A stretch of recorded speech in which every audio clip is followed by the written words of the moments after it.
সংসদ অধিবেশন চলাকালীন সময়ে তারেক জিয়া বললেন বাংলাদেশ থেকে 234 বিলিয়ন ডলার পাচার হয়েছে। যেখানে বাংলাদেশের মোট রিজার্ভ 44 বিলিয়ন ডলার, সেখানে আপনি 234 বিলিয়ন ডলার পাচারের গল্প শুনান।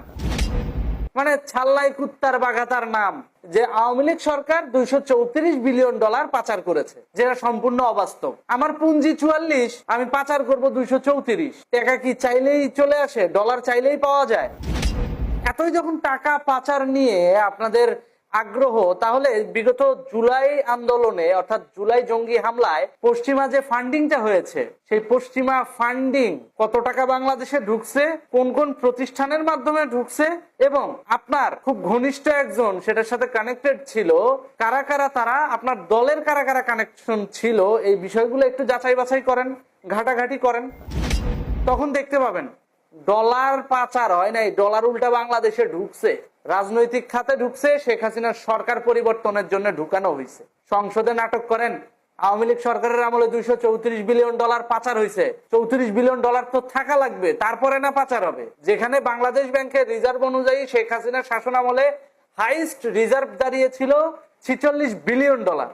46 বিলিয়ন ডলার যেহেতু আপ ডাউন করে, মানে খরচও হয়, আবার ঢোকে, রেমিটেন্স, প্রবাসী, আবার এলসি লেনদেন যেহেতু হয়, তাই আমি 2 বিলিয়ন কম ধরলাম।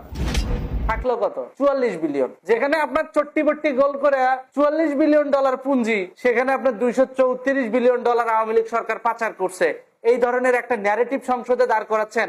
আসলে কি ওটা সংসদ হচ্ছে নাকি সার্কাসিজম হচ্ছে? কোনটা? মাঝখান দিয়ে দেখা যায় জামাত আবার ওয়াকআউট করছে।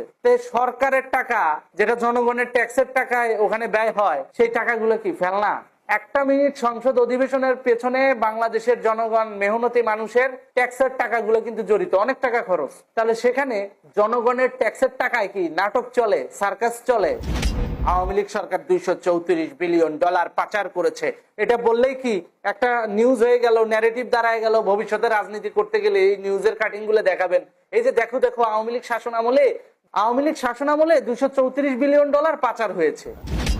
বাহ, সুন্দর ন্যারেটিভ, যাতে নতুন প্রজন্মের ভিতর আবার গ্যাঞ্জাম লাগে। যারা আওয়ামী লীগ করে তারা বলবে না, পাচার হয় নাই, দেশের মোট রিজার্ভ ছিল 44 বিলিয়ন ডলার, আর সেখানে 234 বিলিয়ন ডলার পাচার হয় কিভাবে?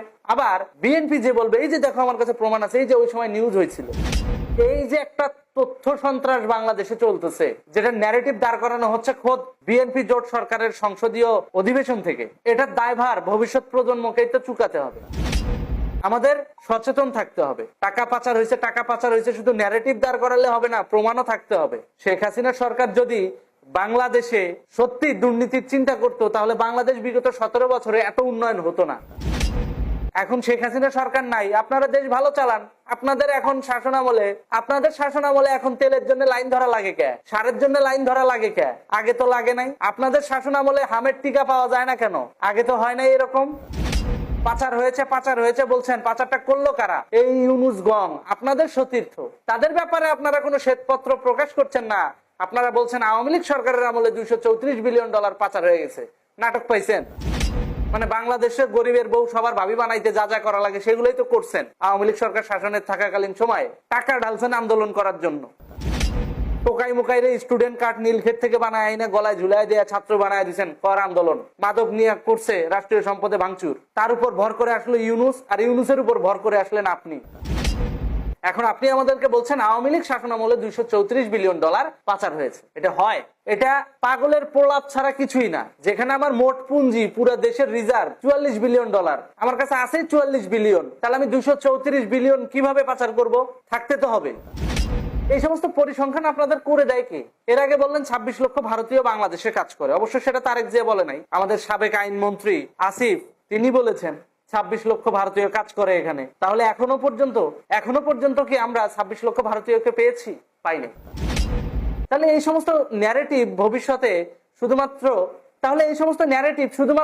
এই অনলাইন পত্রিকাগুলোর প্রোপাগান্ডার খোরাক তৈরি করে, আর কিছুই না। শুধু নিজেদের ওয়েট লস করে কেন এই সমস্ত কথাবার্তা আপনারা বলেন? আপনাদের কথা বলতে হবে কিভাবে দেশে উন্নয়ন করা যায়, কিভাবে জনগণকে সার্ভ করা যায় সেটা নিয়ে। শামা ওবায়েদ বলছে দেশে পর্যাপ্ত তেলের রিজার্ভ আছে, সংসদে দাঁড়িয়ে বলছে। প্রথম কথা, জ্বালানির কোনো সংকট বর্তমানে বাংলাদেশে নেই। তাহলে বাস্তবে সাধারণ মানুষ পাম্পে যায় তেল পায় না কেন? পেট্রোল অকটেন আসে নাই এবং আসার সম্ভাবনাও নাই। নিট কোনো মানে নিউজ নাই যে নির্দিষ্ট একটা সময়ের ভিতরে আসবে। এখন আপনারা থাকলে থাকতে পারেন, না থাকলে না থাকতে পারেন। সুতরাং কথাগুলো একটু হিসাব করে বলবেন এবং তথ্য প্রমাণ সহ বলবেন। শুধু শুধু ন্যারেটিভ দাঁড় করায়া আওয়ামী লীগকে বদনাম করিয়া কোনো লাভ নেই। ধন্যবাদ।